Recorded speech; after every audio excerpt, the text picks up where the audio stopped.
Kelly. Hello, Melissa. How are you today? Absolutely fantastic. I'm so glad. I'm so happy to see you again. I You love that we've too. been getting to know each other. It's been so fun.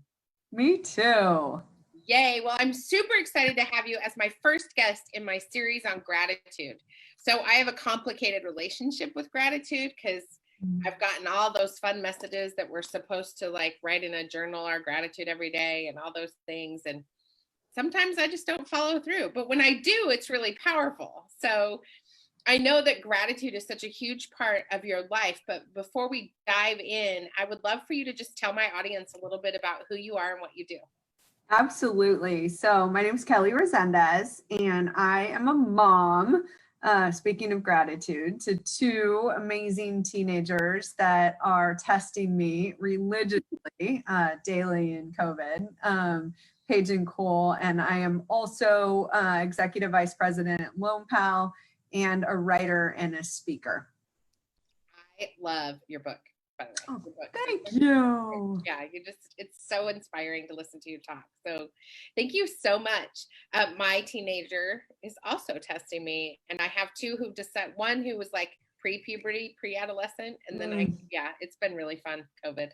Yeah. Yes. Also, I'm grateful for them every day because they teach me so many new things. So yes. I'm wondering if we could start off talking about whether or not you have what you consider a regular gratefulness practice. And if so, what is it? Yeah. So I do a morning ritual. Definitely, I am religious about it 365 days out of the year. So every single morning I wake up and pretty much do the same thing, get the tea going and shower and then do a morning ritual. And my morning ritual consists of some, faith-based devotional type practice. And then I do review my journal every single day. And so what I do is I have my vision for how I want to feel in my life and my I am statements and other things that are in there. I also have my goals. I do it quarterly. I reset them in this journal. And then I also have my bucket list that I try to look at every single day to remind myself what's coming in the future.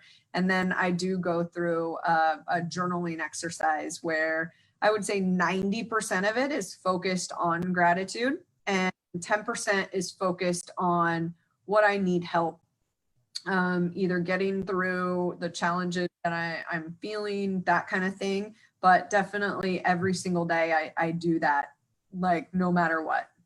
So what has happened? Because I get in I write stuff like that. I have my whole thing. I have a whole system. Yeah.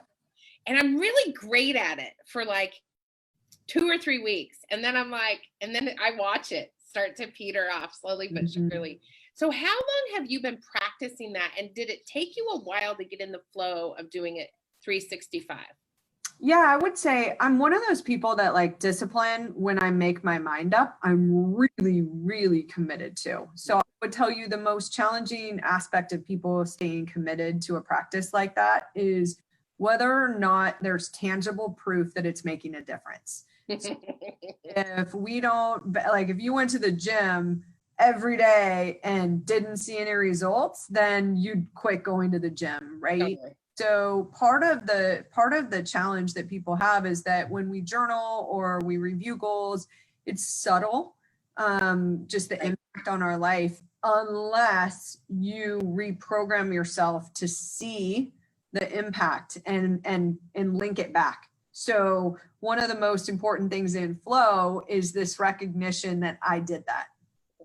I did that. Like I created more of that because I was grateful for what I already had, and I did that. And so I've had to really align my belief system that the reason why my life is in flow, the reason why I attract and magnetize myself for opportunity or more goodness to come in is that I do these practices and I believe the practice is putting myself first. So, I know my priorities and I look at my priorities every day too. My number one priority is God. And so I give him the first, my first moments of being awake. And then I go into my own emotional well-being. And so that's how I make sure that's like, okay, I'm really prioritizing myself because it's also preparing myself for the day.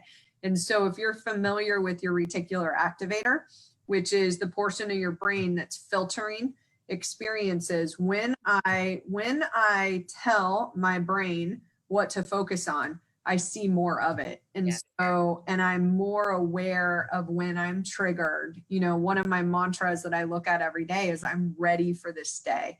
Like, armed, I'm not here to fight other people's battles, that kind of thing. So it heightens my awareness that as I get into a conversation, a debate, whatever it is, it like reminds me to stay really intentional about that mantra.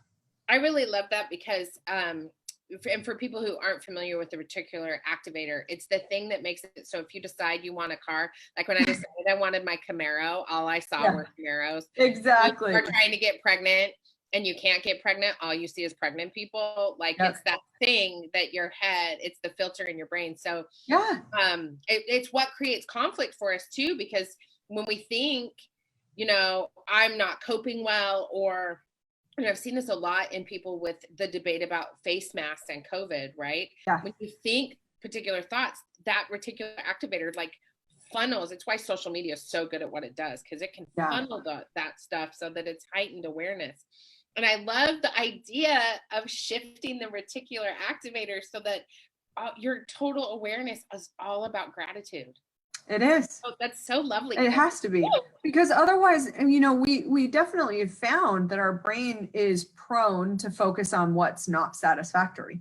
It's just the way that we're programmed. And so the only way that we know to reprogram our brain is either through that cognitive, you know, focus or mindful meditation. And I do both. Yeah. So I really just try, I'm constantly focused on how do I rewire myself to feel more content, because I think discontentment is the enemy of joy, right? Yes. So when we really think about how do I rewire myself more, it is learning how to focus on what's great. So good. You're motivating me to start doing my daily practice again. Good. But you have to be willing to recognize all day, like, I did that. Mm-hmm. I love that. I actually wrote down that quote. I did that by being grateful for what I already had. I love that. Yeah. Right. And that's a big, stick it on my wall. Yeah. Big Abraham Hicks. Yeah. Philosophy is just that recognition. Like, it's great that you're flowing. It's great you're attracting, but noticing and owning it is that next step to how it keeps coming. Yeah. Totally. Totally. So how has your life changed since you began focusing on gratitude? My life changed in a way that it was subtle, number one. I think that if you would have asked me if I was grateful before, I was very thankful, right? So I was the person that was very thankful for the opportunities that I'd had, but I'd never really sat in what living a grateful life looked before. And I think there's just a big difference. So, you know, thankfulness is just, it's almost like happiness, where it's like, boom, something happened. Thank you. Thank you. Thank you. You just don't even, you know, whatnot. But like one of the most impactful things that I would say that Joe Dispenza has ever said that really sat with me was this idea of lingering in gratitude more, where you feel it, right? So like I can feel like the gratitude and love for my children rather than just they're doing great, I'm grateful for them in this moment. It's actually more of like that wellspring.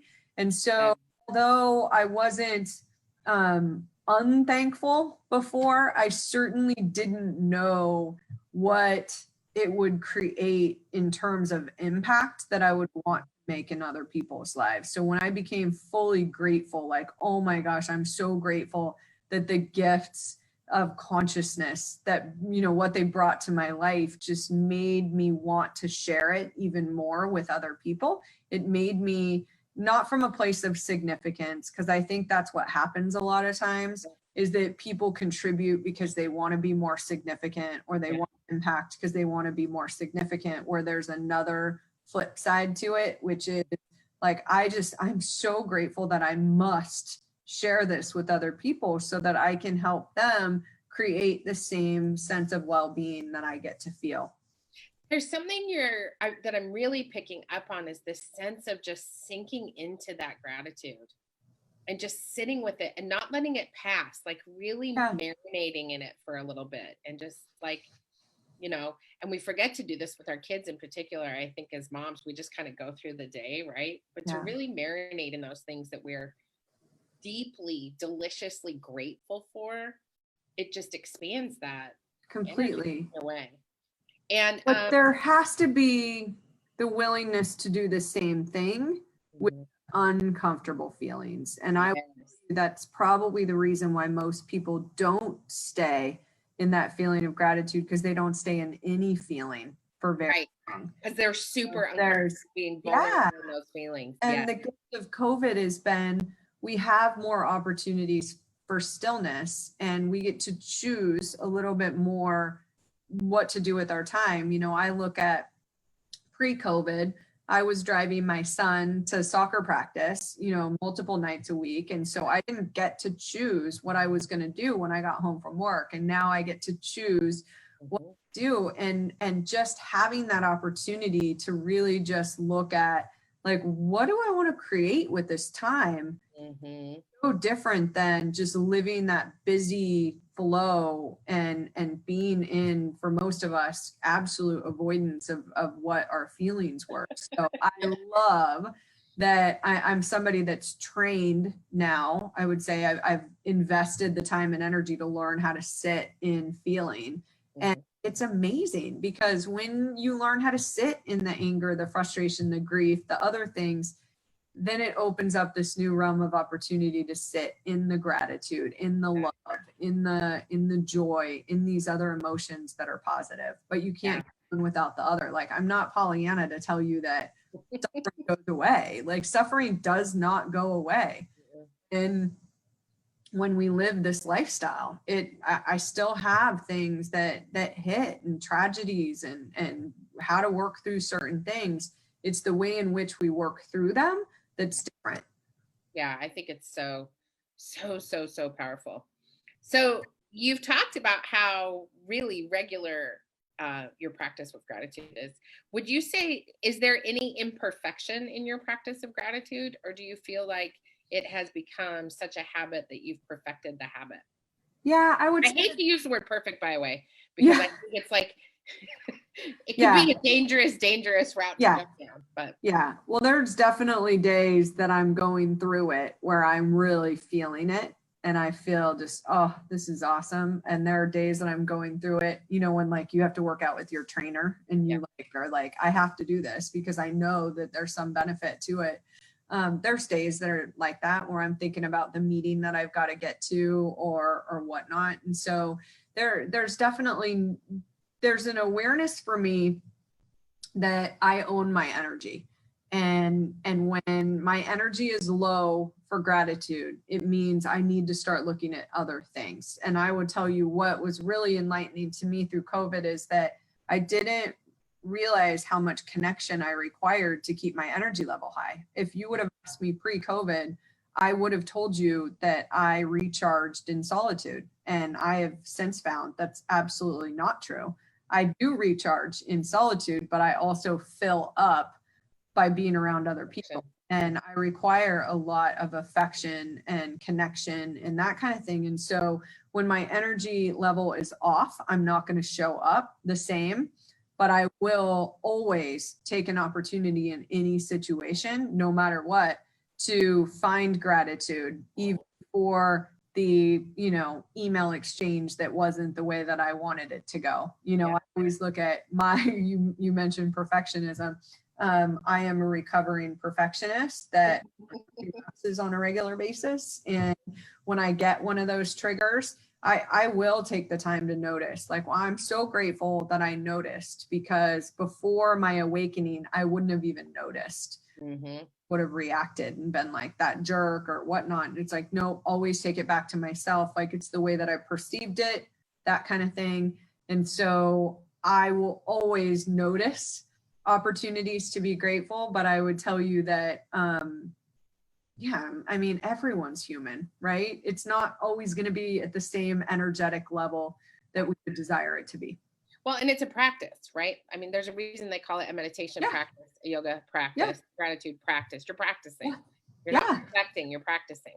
And I really want people who listen through this series and who watch these videos, whether they're watching them live or they're watching them 10 years from now, to really have that permission to do this imperfectly and not have to do it perfect. And I think that's and with that being said, Melissa, because this is the epidemic that I'm finding in personal growth and development right now, is that there have been so many I'm not enoughs that have been layered on things that we want to change about ourselves. So it's one thing to get mad. It's another thing to get mad that we got mad. And so one of the greatest, I would say lessons that I've learned is critiquing ourselves is the worst waste of time that we will ever find for ourselves. Like, it is just being in acceptance, like, okay, I have a program, and not owning it. Like, I don't own, like, this is not my character. The person that showed up 2 nights ago and was frustrated with my son is not my highest and most authentic, enlightened self. Like, that was the person that was at work all day, running a program of expectation and all these other things that showed up. And so, but what I don't do is I don't beat myself up for making human, like, just choices, I guess. And that's where I would love to invite anybody that's listening just to put an end to it. The language that we share with other people when we make mistakes or ourselves is just horrific. You know, to have a thought like, I'm stupid, I can't believe I just did that, here I did it again, all of that language we just want to like eliminate and just get to this place of total non-judgment and allowance for our humanness. Yeah, I think it's so important. So what is one tool you can share with people that will help them recognize what to be grateful for? Yeah, I mean, a tool that I would recognize, everything always starts with awareness, right? So the awareness that you are not your thoughts, because there are going to be thoughts that come before gratitude that you don't want to have guide your life. So that's step one, is just become aware that you are not your thoughts, create new thoughts. Yeah. So it would be, you know, for some people, it might start with just every day before I start, like, let's just say you're struggling at work, right? And maybe you're struggling with your boss or where you are, whatever it is, would be every day before you start, I'm going to write down 3 things that I'm grateful for this person for, so that I approach it from a different angle than I did yesterday, right? Yeah. I do this with my kids. Like, I used to focus on when I got into the gates of where I live to when I got into my driveway, that I would program myself to turn off the music and think about being grateful for my kids and all of these things, not because of what they did, but just who they are as human beings. So what you want to do is just find habit stackers. You know, you can stack a gratitude habit on something that you already do. So for instance, you know, I let my dogs out to go to the bathroom and I have to do it, right? So I have to do it. So when I let my dogs out to go to the bathroom, I habit stack, which means I do squats and I think of things that I'm grateful for every time. Oh my God, that's amazing. That's genius. Well, and I think it's Atomic Habits. I'm not 100% sure. I think that's the book, Atomic Habits. I'm big into habit. I love Brendan Bouchard. I love all of that world of the power of habit, Atomic Habits, and High Performance Habits. Those are my 3 favorite books on habits. But when you think about gratitude, if you're not that grateful now, it's just because you don't have the habit of being grateful. So what better way than to stack it on top of something that you're already doing? And so I get the best of like my time. Like when I go to the coffee machine, I'm doing squats. When I'm at a stoplight, I will intentionally not check my phone and think of things that I'm grateful for. And so I just kind of call it my stoplight gratitude meditation. And I, you know, share this with other people because we have to be there. Yes. And for any habit, you just need a cue. That's it. It's just a cue. So it could be when you get to your office, you just set an alert on your computer, calendar pops up, like write down 3 things that you're grateful for, because I guarantee you're going to show up different in that meeting than if you didn't do it. Yes. Oh, I love that. I love that habit stacking. Such Yes. a tip. Yeah. So brush your teeth. Think about things that you're grateful. Brush your teeth. Think about the fact that you're grateful you get to brush your teeth. Yeah.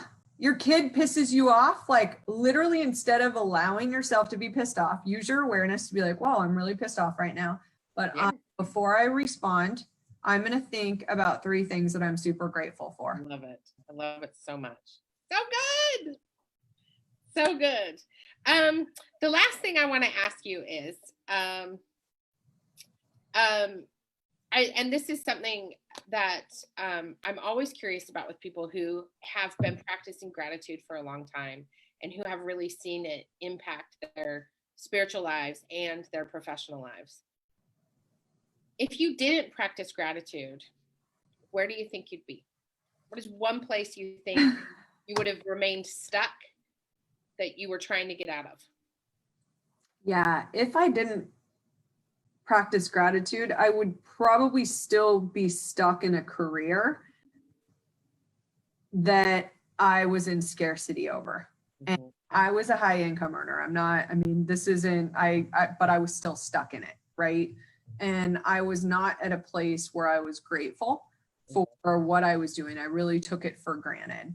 And as I look back on my career, that was, 9 years ago before I went more of the executive leadership route, and I just wouldn't have had the freedom of believing in abundance. I wouldn't have felt like I was the creator of my own reality and that everything's always working out okay for me if I hadn't found the level of gratitude that I did.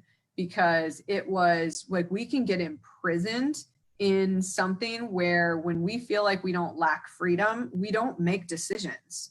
Yeah. Like that's the part where, we have to learn how to make better decisions. And when you're in gratitude, it is so much easier, because otherwise it's always about blame and victimhood and that kind of thing. So I would definitely say that it gave me the freedom to be able to make decisions for myself that, and I was grateful for the fact that I could always go back. Like I could have always gone back and done what I was doing, but it wasn't what I was meant to be doing. Right. And there's such a distinction between getting a gratitude practice and recognizing that you're moving more with gratitude comes moving towards what you're meant to be doing and what your calling is. Yeah. Staying stuck in that thing you should be doing, which just makes you feel shitty all the time. Well, Melissa, the truth is gratitude. So many people think the practice is about being grateful for what you have. And so much of gratitude is being grateful for the things that are coming. Yes. And you have to feel as if they're already there. Oh, I love it. That is. I love it so much. Yeah, that is where. I love it. Yeah, some of my mentors, like it's fascinating because, I really love, I don't know if you've ever seen Vishen Lakante's 6-phase meditation, but he goes through 6 phases of creation just in this really short meditation. And one of them is just that, you go through this gratitude where you're priming this muscle up and it's a part of what you need in order to attract. And then it goes into forgiveness, and then it goes into the vision and feeling as if you are already there. And that's the most challenging thing, because sometimes there are people listening right now that are like, what, you expect me to be grateful for the lack of money that I have in my bank account? Or you expect me to be grateful for a relationship that's not here yet? And the person that broke my heart, or whatever that is. When we release ourselves from the past and we release ourselves to believe that we are the creator and that we will attract in whatever we choose, like that's where things get fun. Like that's where this abundance and like we magnetize ourselves. I mean, like whether it's people like you coming into somebody's life where you're like, wow, like another like-minded friend, that's so amazing. Well, we've got to magnetize ourselves to that, because it's easy to get stuck in what I don't have. And years ago, I'll be honest with you, I didn't have as many like-minded friends that were into talking about gratitude or growth or or leadership or things like that. And so you have to make sure that, you know, we celebrate too. Like I did that, like I created that because I had the vision and I was grateful as if it was already here. And that's the reason why I attracted it. It's so good. It's so good. I love it. Thank you. I love it too. Kelly. I'm so glad. Well, and thank you. Yeah, for creating this, because it's a topic that, you know, I wish, number one, I wish I could talk about more often, but it's so important to the world to get out there too. How can people find your book, Kelly? Yeah, so just check out bigvoicesrise.com and you will see just a slew of resources on there that you can download, and also a way to find my book, Big Voices, that's out there as well. Great. We'll link it in the chat too. So thank you so much. Awesome.